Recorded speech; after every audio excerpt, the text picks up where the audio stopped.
We're here for the first round of Cedar Lake Arena, and yeah, should be fun. So talk us through that first moto there. What class was that, and how'd things go for you and the client on the hole shot there? Well, that was Schoolboy 2.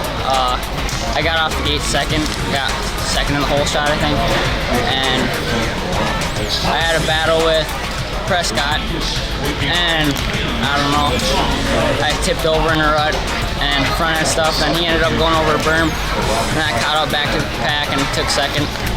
Yeah, he ended up going over kind of right by me. I didn't know what the heck happened to you. So what was going through your head towards the last half of that race? Because you were definitely riding on fire, but obviously you couldn't afford to make another mistake. So I was trying to keep up, stay with him, and not make any mistakes. I might for him to make a mistake, but he kept on his A game, and he took first and I took second.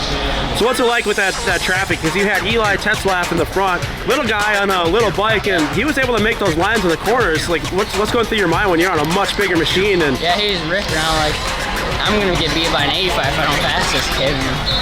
But then I took the pass on the inside, and Mitchell took the pass right in front of me, and us two just stayed ahead for the rest of the race. You guys kind of made it happen a lot in the whoops. That's where it looked like you were catching up to a lot of people and almost made a couple passes, but some good clean runs out there. And any words for your rival, Mr. Prescott of the Prescott clan, who's here in numbers today? You better watch out for the second moto. I'll be coming after you. All right, man. Well, good job, and we'll talk to you next moto. Yeah, nice job, Mitchell. Thank you.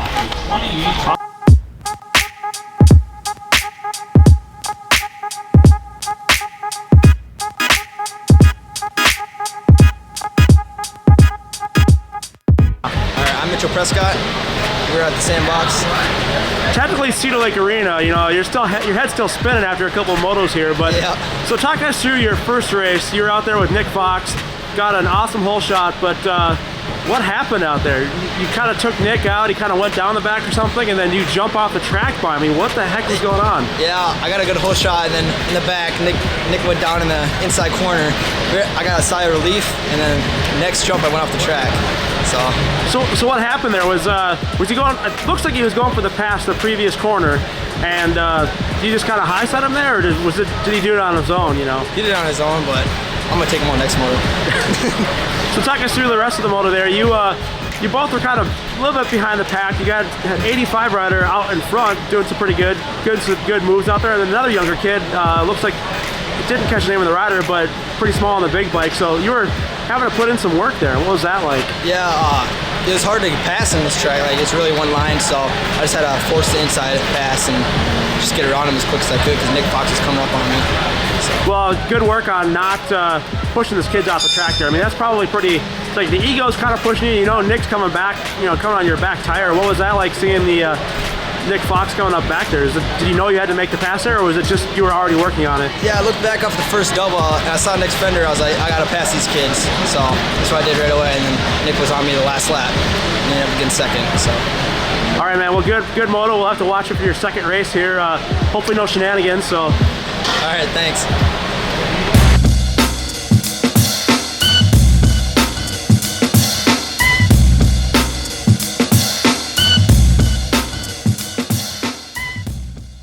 Tetzlaff, Cedar Lake Arena, and talk us through your first race of the day. What the heck happened? Like you had a good start, but you were not necessarily in the very front of the pack. But what the heck happened that changed things up for you? So I came around like the first lap, and I came around in the sweeper, and all of a sudden I see a guy down in the middle. I'm like, oh sweet, second place. Came around the corner, and then I see a guy over the berm.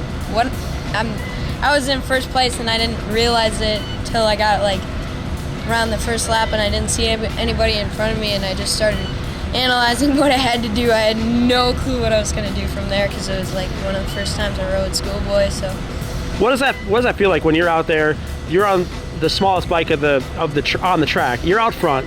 You have another 2-stroke behind you, putting the pressure on you, and all of a sudden you start hearing more 4-strokes getting a little bit closer, a little bit closer. Is that intimidating, or do you just hold your lines and just kind of go for it? It's intimidating. It's a lot of pressure, and sometimes you just got to learn how to deal with the pressure, and you got to hold your lines and just keep racing the race you're racing, and don't think about the people behind you. So obviously not your first time here. We interviewed you even last year on Hardline MX. Any tips for people that are in your same spot that are kind of moving up to racing the bigger bikes, but not necessarily on them yet? Just saying, don't be afraid of those guys out there. They're probably just as nervous as you are. They don't know who you are, and if you really go out there and put everything on there, then you may be able to block past them, and sometimes they may be bigger than you. So just go at them. Do you have any words for Mr. Fox and Prescott? Are you going to take them out this next moto and get first on them? I know if I get my chance, I'm not holding back. All right, man. Well, good luck.